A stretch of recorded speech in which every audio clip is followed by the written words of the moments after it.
A Pakistan angle has now emerged in the probe against the Ladakh statehood activist Sonam Wangchuk.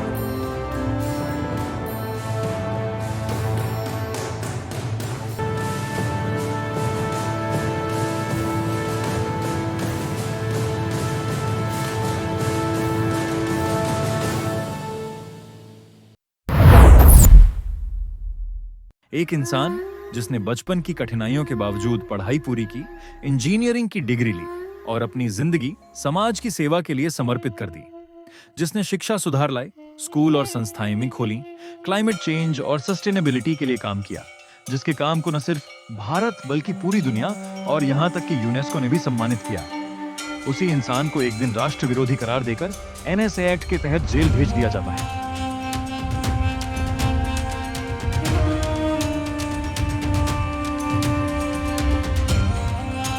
बात हो रही है सोनम वांगचुक और लद्दाख में चल रहे विरोध प्रदर्शनों की।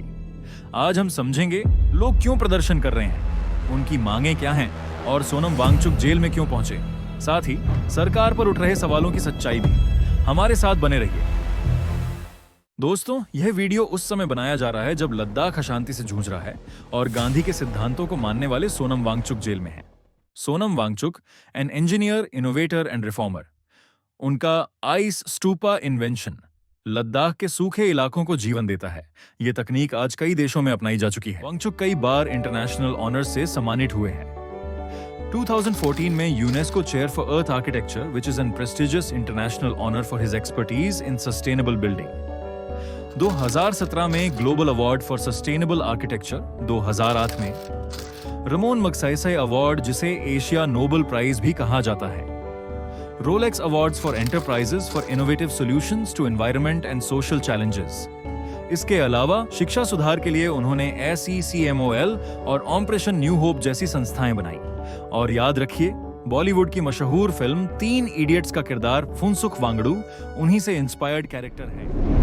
2019 में जब जम्मू और कश्मीर का पुनर्गठन हुआ, तब लद्दाख को अलग केंद्र शासित प्रदेश बनाया गया, लेकिन इसे अपनी विधायिका यानी विधानसभा नहीं दी गई।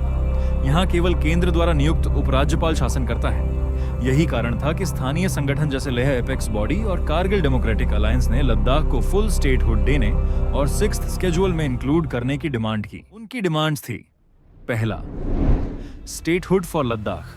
स्थानीय लोग चाहते हैं कि लद्दाख को पूर्ण राज्य का दर्जा मिले, ताकि वहां चुनी हुई सरकार हो, न कि केंद्र द्वारा नियुक्त गवर्नर के अधीन शासन। दूसरी डिमांड, 6ठा शेड्यूल के अंतर्गत शामिल होना। ये कॉन्स्टिट्यूशनल प्रोविजन लद्दाख को ऑटोनोमस काउंसिल्स का अधिकार देगा, जो इसके fragile ecosystem, land rights and unique cultural identity की रक्षा करेंगे। तीसरा डिमांड, अलग संसदीय सीटें।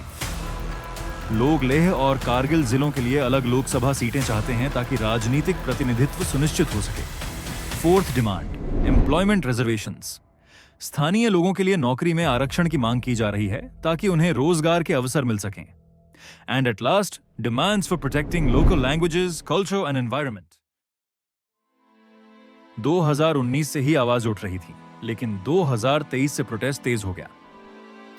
26 जनवरी 2023 को सोनम वांगचुक ने खारदुंगला पास पर तेजी से काम करने की कोशिश की, लद्दाख को 6ठी अनुसूची के तहत सुरक्षा देने के लिए, लेकिन उन्हें कथित तौर पर हाउस अरेस्ट में रखा गया और साइट तक पहुंचने से रोक दिया गया। मार्च 2024 में सोनम वांगचुक ने 21 दिन का क्लाइमेट फास्ट शुरू किया गया, जिसका मकसद कॉन्स्टिट्यूशनल सेफगार्ड्स, स्टेटहुड और इंडस्ट्रियल माइनिंग खतरों से सुरक्षा मांगना था। 30 सितंबर 2024 से वांगचुक ने दिल्ली चलो पदयात्रा की शुरुआत की।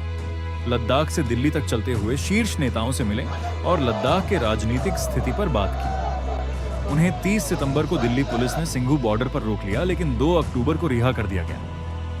5 अक्टूबर 2024 को दिल्ली में 16 दिन की भूख हड़ताल शुरू की, जिसमें राज्य का दर्जा और 6ठी अनुसूची में शामिल होने की मांग थी। यह हंगर स्ट्राइक 21 अक्टूबर को खत्म हुई, जब होम मिनिस्ट्री ने बातचीत करने का वादा किया। इतने सब विरोध, भूख हड़ताल, पदयात्रा के बाद भी उनकी डिमांड्स पूरी नहीं हुई, तो 10 सितंबर 2025 को वांगचुक ने लेह के शहीद पार्क में अनिश्चितकालीन भूख हड़ताल शुरू की, जिसमें देश के कई सामाजिक कार्यकर्ताओं ने उनका साथ दिया। 22 सितंबर 2025 को 2 भूख हड़ताल करने वालों की तबीयत बहुत खराब हुई, और उन्हें अस्पताल में भर्ती कराना पड़ा, जिससे लेह में विरोध प्रदर्शन और भड़क गए। 24 सितंबर को विरोध प्रदर्शन हिंसक हो गया, जिसमें सरकारी कार्यालयों और भाजपा कार्यालय पर हमला हुआ, जिसमें पुलिस ने कठोर एक्शन लिया, जिसमें 4 लोग की जान चली गई। 25 सितंबर 2025 को हिंसा के बाद वांगचुक ने अपनी भूख हड़ताल खत्म की और शांति का संदेश दिया, लेकिन 26 सितंबर को नेशनल सिक्योरिटी एक्ट के तहत उन्हें हिंसा भड़काने के आरोप में गिरफ्तार कर लिया गया। वांगचुक, जिसके सोशल मीडिया भाषणों में ध्यान, विज्ञान और पर्यावरण की बातें होती हैं, उस पे ये सब आरोप बीजेपी सरकार ने एनआईए से लगा दिया। बोल दिया ये विरोध प्रदर्शन का मास्टरमाइंड है। लद्दाख के डीजीपी एसडी सिंहा जमवाल ने कहा है कि सोनम वांगचुक के खिलाफ पाकिस्तान से कनेक्शन की जांच चल रही है। उन्हें एनएसए के तहत गिरफ्तार किया गया है।